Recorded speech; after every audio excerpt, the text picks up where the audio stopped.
Madam నమస్తే అండి. మరి చంద్రబాబు నాయుడు గారు ముఖ్యమంత్రిగా బాధ్యతలు స్వీకరించి దాదాపు 14 నెలలు కావస్తూ ఉంది. మరి రాష్ట్రంలో అప్పులు పెరిగిపోయాయని ప్రజల్ని ఏకారికి మోసం చేస్తూ ఉన్నాడు చంద్రబాబు నాయుడు అని ఒక్క హామీ కూడా ఈ సంవత్సర కాలంలో నెరవేర్చలేని జగన్మోహన్ రెడ్డి మాట్లాడుతూ ఉన్నారు. ఏంటి, ఎలా చూస్తారు ఆయన కామెంట్స్?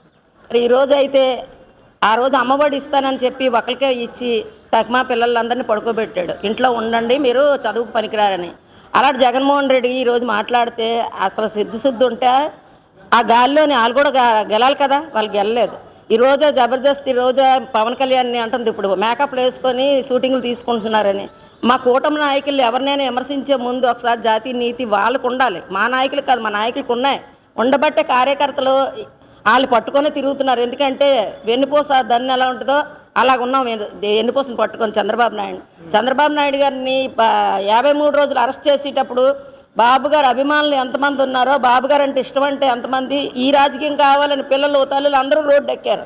అలాంటి నాయకత్వంలోని ఈరోజు మళ్ళీ జబర్దస్త్ రోజా రోడ్డు ఎక్కితే మరి అనిత మేడంకి గుండారిపి తొంతనని ఆడదయ్యుండి ఆడదాన్ని విమర్శించింది.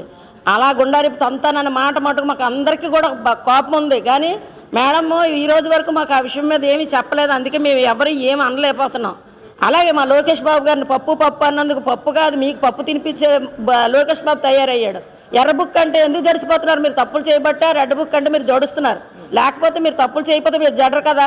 ప్రతి విశాఖపట్నంలోని వైసీపీ నాయకుడు వచ్చపోసుకొని పరిగెడుతున్నారు. ఎందుకంటే ధైర్యం లేక డయేస్లు ఎక్కి బయటకు వచ్చి చెప్తే తంతారని టేబుల్ మీద సర్దుకుంటున్నాడు. ఒకడు మామిడిపళ్ళు సర్దుకుంటే ఒకడు పుచ్చకాయలు సర్దుకుంటున్నాడు. అంటే ఏం చేయాలో తెలియట్లేదు వాళ్ళకి, బయటకు వస్తే తంతారని.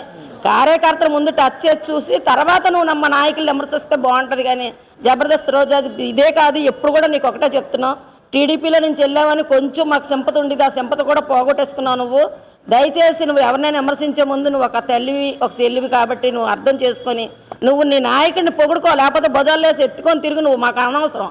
కానీ మా నాయకులు నువ్వు ఎత్తే మట్టుకు నువ్వు గుండా ఇప్పడం కాదు, నువ్వు ఎక్కడ కనబడితే అక్కడ మేము ఇప్పుతామని తెలుగు మహిళా జనరల్ సెక్రటరీగా నేను చెప్తున్నాను. అంటే ముఖ్యంగా 76 ఏళ్ల ముసలోడు చంద్రబాబు నాయుడు 55 ఏళ్ల కుర్రోడు జగన్మోహన్ రెడ్డిని ఏం చేస్తాడు అని చెప్పేసి పేరు నాని మాట్లాడుతూ ఉన్నారు.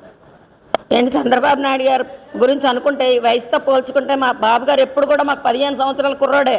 ఎందుకంటే ఆయన రాజకీయం ఇంకా పెంచుతున్నారు తప్ప రాజకీయం అమ్మ నేను చేయలేను, నేను నడలేను, మీరు రండి దన్ను రండి, మీరు తోడు రండి అని పట్టుకొని నడిచే రోజు మేము ఇప్పుడు కూర్చోలేదు. ఎందుకంటే చంద్రబాబు నాయుడు నాయకత్వం ఎలా ఉంటుంది అనేది అసలు మాకు తెలిసే మేము వదలట్లేకపోతున్నాం.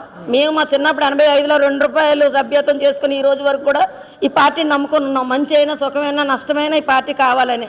మరి బాబు గారు రాజకీయం చేయలేరు, బాబు గారు ధనం లేదు ధైర్యం లేదంటే ఆయన యువత అండి. ఇంకొక 10 సంవత్సరాలు ఇంకొక 20 సంవత్సరాలు పోయినా ఆయన యువత, ఆయన కుర్రోడు 15 సంవత్సరాలు. ఆయన మనవడికి కూడా ఆయన పక్కన నడిపించుకొని రాజకీయం నేర్పిస్తున్నారంటే సేమ్ చంద్రబాబు గారి నాయకత్వం మనవడికి రావాలని బాబు గారు నేర్పుతున్నారు. సేమ్ బాబు గారికి ఇంకా 100 ఏళ్ళు బాబు గారు మా అందరూ కళ్ళు ఎదురుగా ఉండి ఆయన కళ్ళు ముందు మేము చచ్చిపోలేమో. కానీ బాబు గారు రాజకీయం మటుకు ఇంకా ఇప్పుడేనండి ఈ రాజకీయం ఇప్పుడు సంవత్సరం 12 నెలలు అయింది అంటున్నారు. ఏం తక్కువ వచ్చింది? మేము ఇలా గెలగానే అన్న క్యాంటీన్ పెట్టాం, మరి అది అమ్మఒడి అన్నారు, ఆ డబ్బులు ఇచ్చాం. మరి తల్లికి వందనం డబ్బులు ఇచ్చాం. మరి ఇప్పుడు రోడ్లు వేయిస్తున్నాం, మరి స్కూల్కి బట్టలు ఇచ్చాము. మరి ఇంకేంటి కావాలి? రేషన్ డిపోలు మార్చాము. మరి అన్నీ చాలా కార్యక్రమాలు చేస్తున్నాం. బాబు గారు అనగాడు వాగ్దానం చేసినవన్నీ ఇచ్చేసాము. దగ్గర ఏంటి ఉండిపోయి 15,000 ఒకటిని, ఇంకోటి ఏదో 2 ఉండిపోయి, ఇవి కూడా ఇచ్చేస్తే బాబు గారు వాగ్దానాలు అయిపోయి. విశాఖపట్నం అంటా ఉన్నారు. విశాఖపట్నంలో ఈరోజు భూములన్నీ కూడా 99 పైసలకి ఇచ్చి లీజుకి నారా లోకేష్ కానీ కూటమి ప్రభుత్వ నాయకులు కానీ దోచుకుంటున్నారనే విధంగా వైసీపీ నాయకులు ట్రోల్ చేస్తూ ఉన్నారు. వైసీపీ నాయకులందరూ మాట్లాడుతూ ఉన్న పరిస్థితి ఎలా చూస్తారు దీన్ని? జగన్మోహన్ రెడ్డి తిన్నట్టు ఎవరు తినరు. ఎందుకంటే మరి ఆ రోజు అక్కడ మరి రుషికొండని జగన్మోహన్ రెడ్డి చెక్కినట్టయితే మటుకు జీవితంలో ఎవరి గుండెలు ఎవరో చెక్కరు. ఆయన బాగా చెక్కారు, అవి కట్టారు. మరి ఆ కట్టడానికి అందులో ఎవరు నుంచుదాం అనుకున్నాడో, మరి లేకపోతే అతనే సమాధి అయిపోదాం అనుకున్నాడో మాకైతే తెలీదు. మేమైతే మటుకు ఒకటే చెప్తున్నాం, కూటమి ప్రభుత్వం ఎప్పుడు కూడా ప్రజల కూటమి, అది ప్రజల గురించే పెట్టాం కూటమి. అది బాబు గారు ఏ నిర్ణయం తీసుకున్నా సరే 25 సంవత్సరాలు ఆలోచిస్తారు ఎప్పుడూను. కానీ అదే బాబు గారు నా రాజకీయం అంటే అందరికీ మాకు నచ్చుతుంది. అలాగే కూటమి ప్రభుత్వాన్ని ఏ రోజు కూడా విమర్శించే ముందు మాకైతే జనసేన విష్ణుకుమార్ రాజు గారు కానీ మరి జనసేన మాకు ఇతను కానీ మరి ఎవరు గెలిచినా మా సౌత్లో జనసేన గెలిచింది.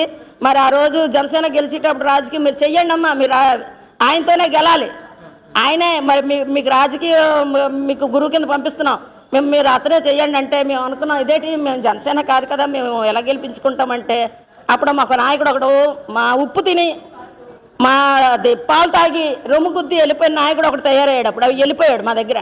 వెళ్ళిపోతే ఆ నాయకుడి గురించి మాకు చాలా అసహ్యం వేసి ఏం చేయాలో తెలియక ఆ రోజు జనసేనని సౌత్లోని బంపర్ మెజారిటీ ఎక్కడ కూడా గెలలేదు అలాంటి గెలిపించుకున్నాం. అక్కడ అయితే వంశీకృష్ణ గారిని గెలిపించుకుంటే ఈ రోజు వరకు నాయకులు మాకు పని చేయాలి, నాయకులతో మేము పని చేయించుకోవాలని ఈ రోజు వరకు కూడా చంద్రబాబు గారు మాకేం చెప్పలేదు. మేము రాజకీయం మాకు తెలుసు, మేము చేయించుకోగలం, మాకు ఆ సత్తా ఉంది. ఎప్పుడు కూడా చంద్రబాబు కార్యకర్తలకి ఒకడు మాకు పని చేయక్కర్లేదు, మేమే ఒకడికి పని చేసి చూపిస్తాం.